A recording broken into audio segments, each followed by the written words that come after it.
கன்னிராசியை எடுத்துக்கொள்வோம். Hello friends, கோச்சாரத்தில் இப்பொழுது இந்த மாத கடைசி முதல் மீனராசி மண்டலத்தில் இருக்கக்கூடிய அந்த சாட்டர்ன் என்கிற சனி பகவான் வக்ர நிவர்த்தி அடைகிறார். மேலும் மீனராசியிலிருந்து மேஷராசிக்கு இவர் செல்வதற்கு ஜூன் மாதம் 2027 வருடம்தான் அடுத்த சனி பெயர்ச்சி என்பது நடக்கப் போகிறது. இப்போ இந்த சாட்டர்ன் என்கிற கிரகத்தை சிம்பல் ஆஃப் ஹியூமன் ஜஸ்டிஸ், அதாவது பாரபட்சமின்றி தண்டனையை வழங்கக்கூடிய ஒரு நீதிபதியாக, பிராப்த கர்மத்துக்கு அதிபதியாக, கர்மம் அப்படின்னா செயல், அந்த செயல் மூலம் நமக்கு கிடைக்கக்கூடிய ஒரு பிராப்தம், அதாவது அது ஒரு நல்ல பரிசா இல்லை தண்டனையா அப்படிங்கிறத அந்த செயல்தான் நிர்ணயம் செய்யும்.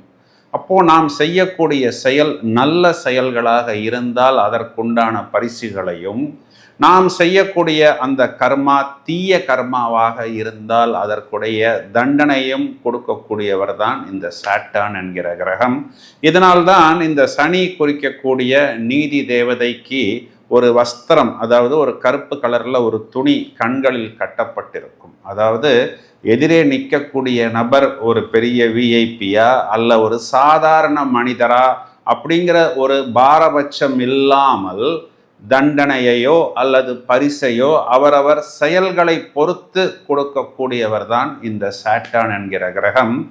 மேக்கர்ஸ் ஆஃப் டெஸ்டினி, அதாவது ஒரு தனிநபரின் விதியை நிர்ணயம் செய்யக்கூடிய கிரகங்களில் முதலாவதாக வரக்கூடியது இந்த சனி பகவான் தான். அதனால தான் கோச்சாரத்தில் ஜென்ம சனி, ஏழரை சனி, அர்த்தாஷ்டம சனி, கண்ட சனி என்று ஒவ்வொருவரும் தனக்கு என்ன நடக்கப் போகிறது என்பதை ரொம்பவும் ஆவலாக எதிர்பார்த்து காத்து கொண்டிருக்கிறார்கள். இதற்கு முன்பு இதே சனி பகவான் கோச்சாரத்தில் கடகராசியையோ, சிம்ம ராசியையோ, கன்னி ராசியையோ, விருச்சிக ராசியையோ, மகர ராசியையோ, கும்ப ராசியையோ எந்த அளவுக்கு பிரச்சனைகளை கொடுத்தார் அப்படிங்கிறது உங்களுடைய ஃப்ரெண்ட்ஸு இல்லை உங்கள் ரிலேஷன்ஸ் இப்போ நான் சொன்ன ராசிகளில் இருப்பாங்க. அவங்கள்ட்ட கேட்டிங்கன்னா ஒவ்வொருத்தரும் விதவிதமாக பிரச்சனைகளை சொல்லி கொண்டிருப்பார்கள்.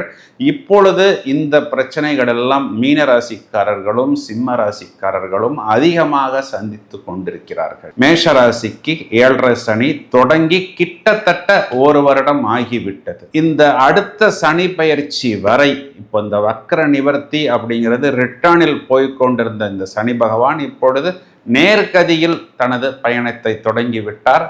ஒவ்வொரு ராசிக்கும் என்ன செய்ய போகிறார் அப்படிங்கிற விஷயத்தை துல்லியமாக இப்பொழுது நாம் காண இருக்கிறோம். உங்கள் ராசியாதிபதி புதனுக்கு சனி பகவான் நட்பு கிரகம், பெருசாக தொந்தரவு செய்ய மாட்டார் அப்படிங்கிற மாதிரி எடுத்துக்கிட்டாலும் கண்டச்சனிங்கிறது கண்டச்சனி தான். என்ன பண்ணினாருன்னா நிறைய பேருக்கு ஒரு மந்தமான ஒரு போக்கை ஏற்படுத்தி விட்டார். இப்போ எப்படி இருந்தனா இப்படி ஆனேன்னு சொல்வதை போல் நிறைய பேருக்கு நிறைய விஷயங்கள் கை கெட்டியது, வாய் கெட்டவில்லை. வயிறு, அடிவயிறு சம்மந்தமான gastric problem, back pain, leg pain, ortho pain, ஒரு சிலவங்களுக்கு தலைவலி, இதையெல்லாம் இந்த சனி பகவான் கொடுத்தார். அதையும் தவிர இவங்களுடைய அந்த இன்க்ரிமெண்ட்டு, ப்ரொமோஷன், டிரான்ஸ்ஃபர் இது போன்ற விஷயங்கள் எதுவுமே இவர்களுக்கு வரவில்லை. ரொம்பவும் ஸ்பீடாக, சுறுசுறுப்பாக, ரொம்பவும் ஆக்டிவாக செயல்பட்டு வந்த கன்னிராசிக்காரர்கள் எதையோ இழந்தது போல், எதையோ பறி கொடுத்தது போல், அந்த பார்க்கும் பொழுதே ஒரு ஃப்ரெஷ்னஸ் இல்லாமல், ஒரு அமைப்பு, ஒரு தேஜஸ், ஒரு ஒளிவட்டம் இதெல்லாம் எதுவுமே இல்லாமல் ஏதோ ரொம்ப பழசு மாதிரி, ரொம்பவும் ஒரு விட்டு போனது போல் ஒரு லுக்கை ஏற்படுத்தி விட்டார். அதனால் ஒரு தோற்றத்தில் கூட ஒரு இம்ப்ரெஷன் கிரியேட் பண்ண முடியவில்லை. இதெல்லாம் இந்த மார்க்கெட்டிங்கில் இருக்கிறவங்களுக்கெல்லாம் இதெல்லாம் ரொம்பவும் இம்பார்ட்டன்ட். கல்வியில் கவனக்குறைவு, நாட்டமில்லை, ஒரு ஹைஜீனிக்கான ஃப்ரெண்ட்ஸு ஏற்படவில்லை. வரக்கூடிய நண்பர்கள்லாம் நிறைய கன்னிராசிக்காரர்களையே சில நேரங்களில் தவறான பழக்க வழக்கங்களில் ஈடுபடுத்துபவர்களாக வந்தார்கள்.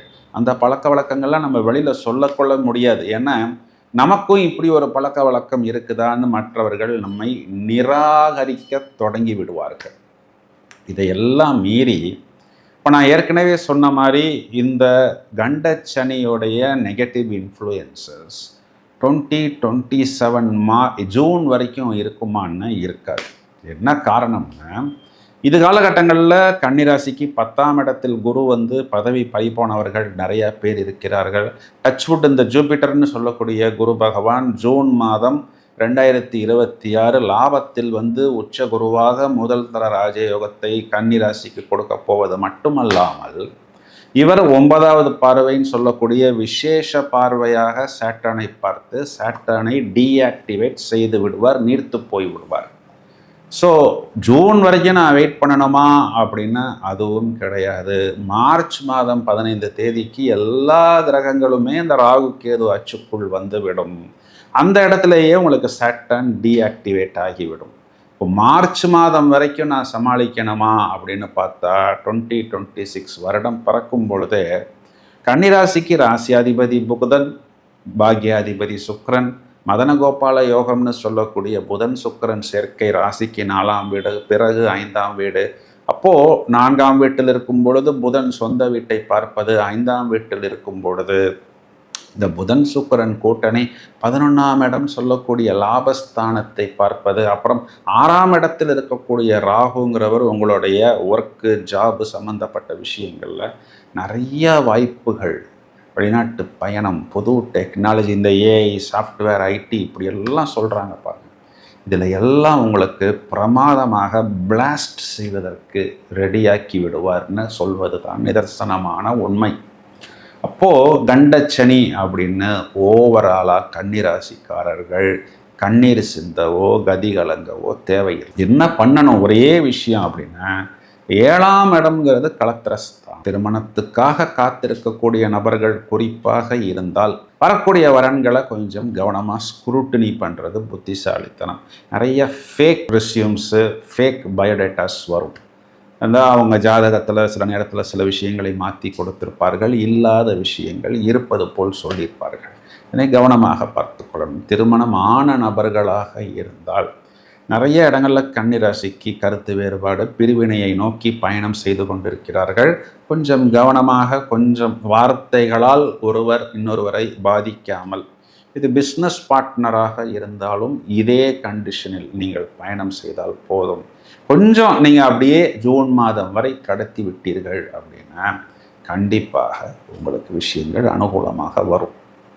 சிம்மராசியாக இருந்தாலும் கன்னிராசியாக இருந்தாலும் சனிக்கிழமைகள்லையோ உங்கள் ஜென்ம நட்சத்திரம் வரக்கூடிய நாள்லையோ நீங்கள் ஒரு தடவை திருநள்ளாறு சென்று நவக்கிரகங்களில் சனி பகவானுடைய இந்த நலத்தீர்த்தத்தில் முடிஞ்சால் எடுத்து நீராடி இல்லை இந்த தீர்த்தத்தை எடுத்து தெளித்து கொண்டு சனி பகவானுக்கு நீங்கள் அர்ச்சனை, அன்னதானம், அபிஷேகம் செய்து ஃபிசிக்கலி சேலஞ்சு பர்சன்ஸ்க்கு நீங்கள் அன்னதானம், வஸ்திரதானம் செய்வது, சனிக்கிழமைகளில் இந்த துப்புரவு தொழிலாளர்கள், அதையும் தவிர இந்த இறைவனின் குழந்தைகள், வயதில் முதிய நபர்கள், ஆதரவற்றவர்களுக்கு உங்களால் முடிந்த ஒரு ட்ரெஸ்ஸோ இல்லை ஒரு ஃபுட்டோ தானம் செய்வது, இதைத்தான் தர்மம் தலைகாக்கும்னு சொல்கிறது. இப்போ நான் சொன்ன இந்த பரிகாரங்களை எல்லாம் நீங்கள் செய்தால் கண்டிப்பாக ஒரு கவச்சம் போல் நீங்கள் பாதுகாக்கப்படுவீர்கள் அப்படின்னு சொல்வது தான் நிதர்சனமான உண்மை. இந்த பதிவை உங்களது நண்பர்களுக்கும் உறவினர்களுக்கும் ஷேர் செய்யுங்கள். தொடர்ந்து இணைப்பில் இருங்கள். இன்னும் நிறைய வீடியோஸ் தயாராகி கொண்டிருக்கிறது. Thank you friends.